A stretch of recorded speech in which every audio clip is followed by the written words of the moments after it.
Friends, नमस्कार। आज की वीडियो में हम चर्चा करेंगे मेष लग्न में सूर्य अष्टम हाउस में बैठा हुआ है, अष्टम भाव में बैठा हुआ है, वृश्चिक राशि में बैठा हुआ है, तो उसके क्या प्रभाव होते हैं।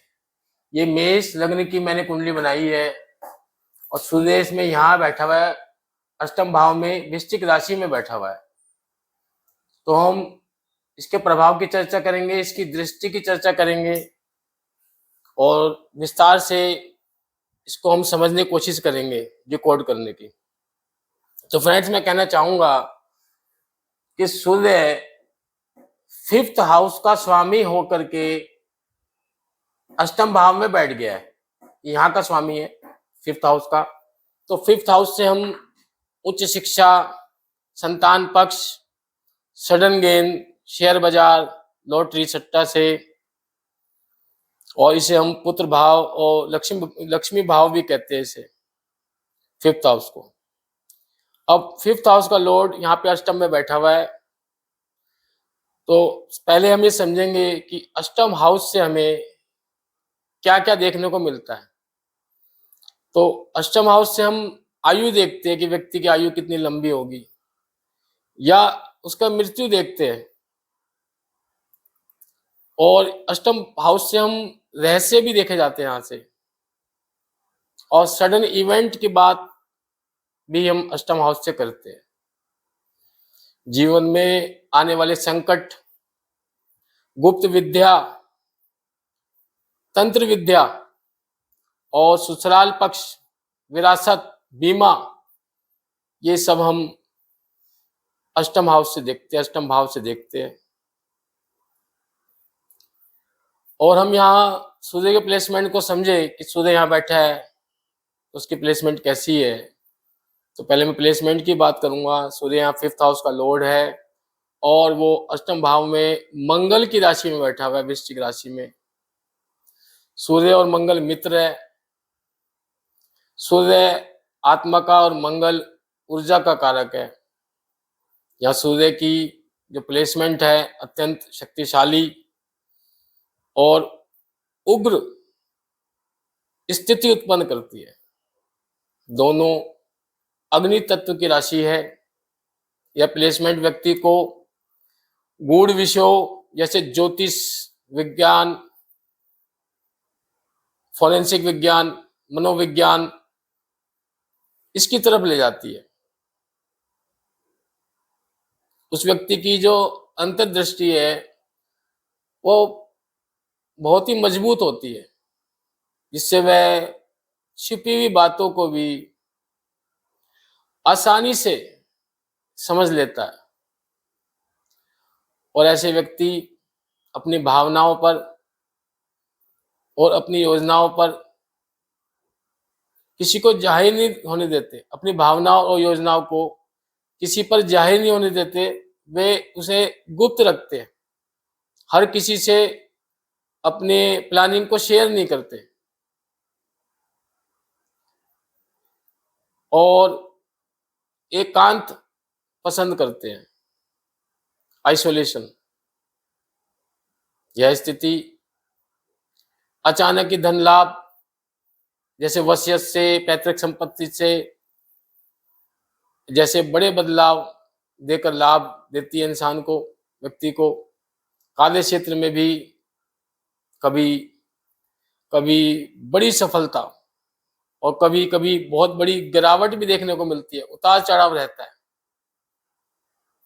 वृश्चिक राशि एक कामुक और स्थिर राशि है। सूर्य 8वें भाव में होने से व्यक्ति को अपने स्वास्थ्य का विशेष रूप से ख्याल रखना चाहिए। खासतौर पर पेट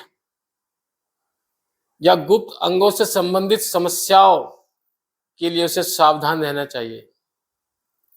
यहाँ सूर्य की 7वीं दृष्टि की बात करें तो 7वीं दृष्टि से सूर्य धन भाव को देख रहा है। ये वृषभ राशि है, शुक्र की राशि है। तो ये 2nd हाउस को हम धन भाव या कुटुंब या परिवार का भाव भी कहते हैं। तो सूर्य यहाँ पे 7वीं दृष्टि से यहाँ पे देख रहा है। तो इसमें इस प्रभाव को समझने के लिए हमें शुक्र की प्लेसमेंट भी देखनी पड़ेगी कि शुक्र की प्लेसमेंट यदि बहुत मजबूत है तो यहाँ पे ये बहुत अच्छे परिणाम देने वाला है। जैसे ये शुक्र यहाँ बैठ जाए, मीन राशि में उच्च का होकर के बैठ जाए, तो शुक्र जो बहुत मजबूत हो जाएगा। या शुक्र अपनी सब राशि में बैठा है यहाँ पे, या यहाँ पे 7th में बैठ जाए तुला राशि में या वृषभ राशि में, सब राशि में, तो भी यहाँ शुक्र की पोजीशन बहुत मजबूत रहती है और यह दृष्टि व्यक्ति को बहुत लाभ देती है। अब हम बात करते हैं कि इससे क्या क्या लाभ होता है। जैसे अब हम धन या परिवार या कुटुंब की बात कर रहे हैं, यहाँ पे हम वाणी को भी देखते हैं।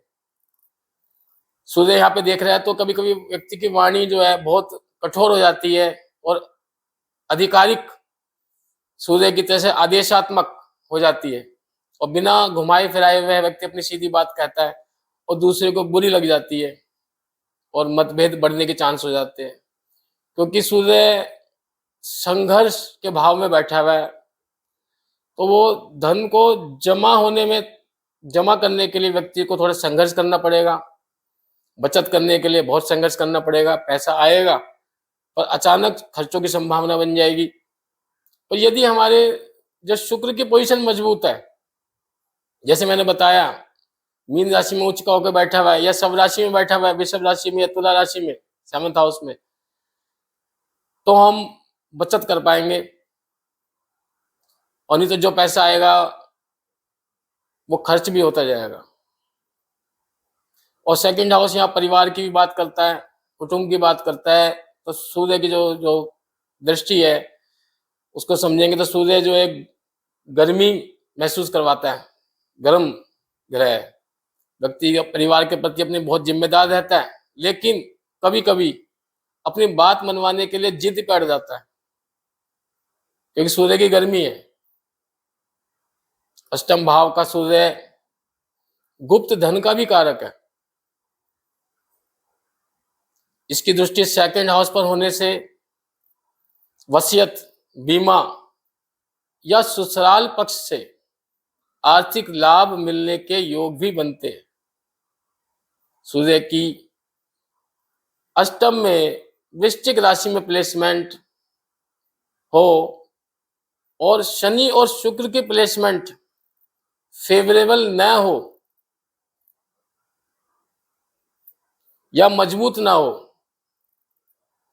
तो ऐसे व्यक्ति के पिता को मृत्यु या दुर्घटना या स्वास्थ्य के गंभीर समस्याओं का सामना करना पड़ता है। शुक्र और शनि की प्लेसमेंट की बात मैं इसलिए कर रहा हूं कि वृश्चिक राशि है, 8 नंबर है। यदि अंक ज्योतिष से देखे तो ये शनि का नंबर है, तो इसलिए मैं बात कर रहा हूं। जो शनि जो है उसकी प्लेसमेंट देखनी पड़ेगी यहाँ पे हमें। और ये लग्न मंगल का है, यहाँ पे लग्न का स्वामी मंगल है, लग्नेश, तो हमें मंगल की प्लेसमेंट भी देखनी पड़ेगी। ये मंगल की प्लेसमेंट हमारी किस प्रकार की है ये भी हमें देखनी पड़ेगी। यदि मंगल हमारा मजबूत अवस्था में बैठा हुआ है तो लग्न का स्वामी है, तो ये भी संभाल सकता है। और हम बात करें अब जैसे व्यक्ति के स्वभाव की, तो स्वभाव से भी व्यक्ति थोड़ा सा आक्रामक और जिद्दी रहता है, क्योंकि सूर्य का तेज है उसके अंदर। पर यह बात है निश्चित है कि ऐसे व्यक्ति की आयु बहुत लंबी होती है, वो दीर्घायु होता है। और 5th हाउस से हम क्योंकि संतान की बात भी करते हैं, संतान पक्ष की बात भी करते हैं, तो यहाँ पे संतान प्राप्त करने में थोड़ी कठिनाई होती है व्यक्ति को, और संतान को हेल्थ इश्यूज हो सकते हैं। सूर्य या शनि या राहु से पीड़ित हो जाए, शनि या राहु की इस पे दृष्टि पड़ जाए, तो व्यक्ति को बुद्धि, विद्या, संतान, स्वास्थ्य, आयु संबंधित परेशानी होती है। और पित्त विकार हो जाता है, हड्डियों का रोग होने के चांस होते हैं, आंखों की समस्या देखी जाती है, सिर दर्द बना रहता है यदि ये शनि और राहु से पीड़ित हो जाए तब।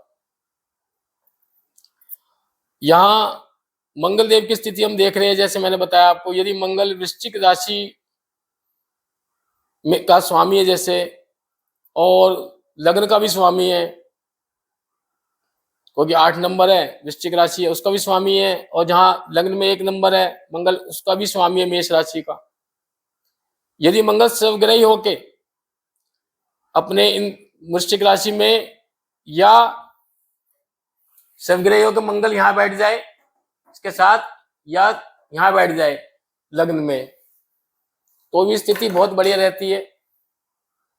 यदि उच्च का होकर यहाँ बैठ जाए मकर राशि में मंगल, तो यहाँ उच्च का हो जाएगा, तो भी कुंडली में जो है स्थिति बहुत मजबूत हो जाएगी मंगल की, उच्च का हो जाएगा। तो फिर हम सूर्य से जो रिलेटेड है, हम जो शुभ परिणाम है वो प्राप्त कर सकेंगे। यदि मंगल 10th हाउस में बैठ जाता है तो व्यक्ति अपने कैरियर में ऊंचाइयों को छुएगा, अपने प्रॉपर्टी संबंधी या भूमि संबंधी कोई व्यवसाय करता है तो उसमें सफल हो जाता है। यदि सूर्य के साथ ही मंगल बैठा हुआ है, अष्टम में बैठ जाए, तब भी एक योग बनता है बहुत अच्छा, आदित्य मंगल योग, जिससे व्यक्ति को आकस्मिक लाभ होते हैं, व्यक्ति रिसर्च में जा सकता है, और पैतृक संपत्ति से भी उसे बहुत लाभ होता है। परंतु उस स्थिति में वैवाहिक जीवन में उतार चढ़ाव देखे जाते हैं, क्योंकि दोनों ही ग्रह गर्म है।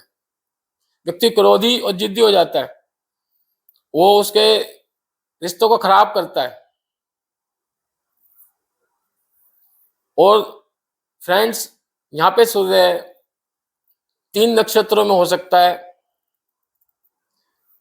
तो विशाखा नक्षत्र में हो सकता है, अनुराधा नक्षत्र में हो सकता है, या ज्येष्ठा नक्षत्र में भी हो सकता है। विशाखा नक्षत्र गुरु का नक्षत्र है, जो व्यक्ति को महत्वाकांक्षी बनाता है। व्यक्ति अपने लक्ष्यों को पाने के लिए बहुत ऊर्जावान और कभी कभी थोड़ा कठोर भी हो सकता है।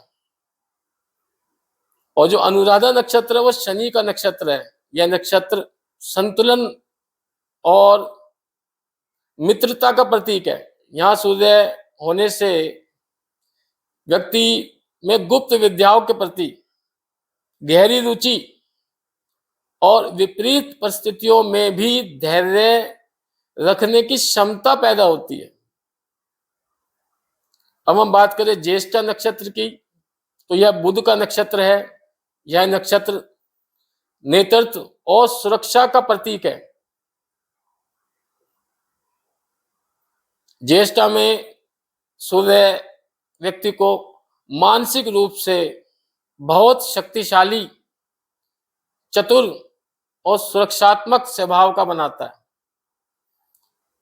वृश्चिक राशि में अष्टम भाव में सूर्य यहाँ यदि 10 डिग्री पर बैठा हुआ है तो सबसे मजबूत स्थिति होती है उसकी, जहां वह अश्विनी नक्षत्र में बहुत प्रभावशाली हो जाता है। अब हम बात करेंगे सावधानी की, कि व्यक्ति को क्या सावधानी रखनी चाहिए। व्यक्ति को अपने वाणी पर नियंत्रण रखना चाहिए और अहंकार से दूर रहना चाहिए और जिद करने से बचे और पिता का मान सम्मान करे। उपाय के तौर पे आप सूर्य को जल दो। सुबह 5:30 बजे से सुबह 6 बजे, ये जो समय होता है बिल्कुल ठीक होता है। तांबे के लोटे में जल, लाल फूल डाल दो, उसमें थोड़ी रोली डालो और सूर्य को जल चढ़ाओ। रविवार को गुड़ और गेहूं का दान करो, इससे भी बहुत अच्छा रहता है। सूर्य आपका अच्छा रहेगा, आपको अच्छे परिणाम देगा। या आप गायत्री मंत्र का जाप कर सकते हो, यह भी सूर्य का बहुत शुभ परिणाम प्राप्त करने के लिए बहुत ही शक्तिशाली मंत्र है, गायत्री मंत्र। तो फ्रेंड्स, आज की क्लास में हमने बात करी कि किस तरह से मेष लग्न में यदि सूर्य अष्टम में बैठा हुआ है, वृश्चिक राशि में बैठा हुआ है, तो हमें क्या परिणाम मिलते हैं और सूर्य की दृष्टि की बात भी की हमने कि सूर्य की दृष्टि सेकंड हाउस पे पड़ रही है तो उसका क्या प्रभाव हमें मिल रहा है। तो फ्रेंड्स, मैं आपसे रिक्वेस्ट करूंगा कि मेरी वीडियो को आप लाइक करें और अधिक से अधिक शेयर करें और मेरे चैनल को सब्सक्राइब करें। नमस्कार।